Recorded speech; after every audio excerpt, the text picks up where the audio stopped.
ไม่วันต่อในที่สุดก็จากไปเสียทีแต่ไม่วันหลายๆ คุ้มหัวไปแล้ว ของอะไรนี่ยังมันเงินเศร้าไปแล้ว ปลาเจมาของอะไรดีว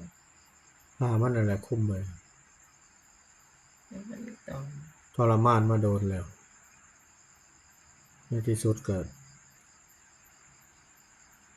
ตีซีพอดี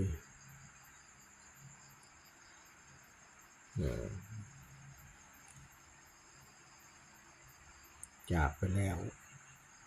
ไปเน่าไปที่มีความสุขไปเกิดใหม่